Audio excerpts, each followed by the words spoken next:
Hello everyone from Chelsea Fan TV, my name is Alex, I'm here with Fathur. Chelsea have just drawn 2-2 away against Aston Villa.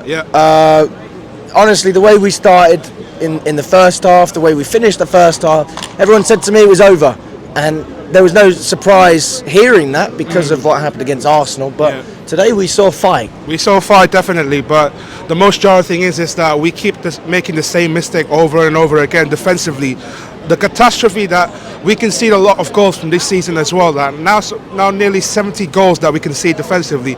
We conceded also the most shots on target right in the first half. That is where I feel like the players got to take some accountability as well, because whether or not that you don't like Poch, whether it's like Poch in or Poch out, at this rate it's just pointless, because at the moment I'm looking at these players right now, they should be doing better.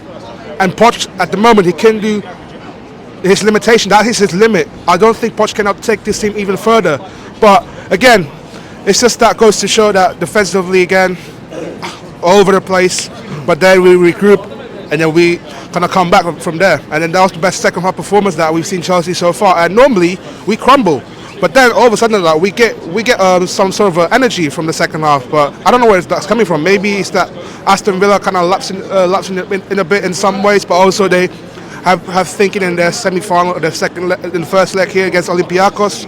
But fair play to get a point here. It's a massive vital point to get into that Conference League spot. It is. I mean, 3 points would have been so much better. And we know that with the games in hand we have over Newcastle and West Ham, 3 points. I mean, West Ham obviously drew against Liverpool. Newcastle still picking up a win.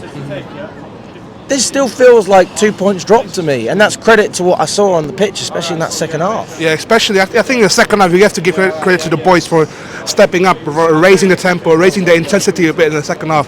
I thought in the first half we were kind of shook like the Emirates, I think that they were really traumatic of what happened at the Emirates. It's kind of like the mirroring of the same performance in the Emirates. And luckily for us is that I feel like in the second half it goes to show that whatever Poch telling him to do in the half time, it worked for them massively in the second half, and you have to give credit for him regardless. But again, I think defensively we need some coaching big time. We need some defensive stability at the back, because we cannot keep conceding the same amount of goals that we've been conceding this season as well. And it's so jarring that we haven't kept a clean sheet since January, and it just goes to show that we still got that hole in the back as well, because Thiago Silva is going to be leaving at the end of the season. It looks like he's injured as well.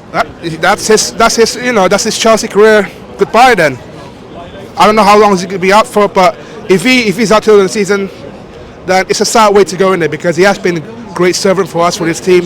He won everything: the Champions League, the Cup, World Cup, the Super Cup, and we're going to miss him a lot this season. And what can we do with Badiashile and Disasi at the back? We just don't know about. And but they both got the link up for the third goal, which, by the way, I'm not defending defensively how we were, but I mean that was quality at the end. For me, it feels like we were robbed, mate. It was stolen from us. I know people saw a little nudge, and there was, but it's not enough to disallow the goal. The defenders got to do better.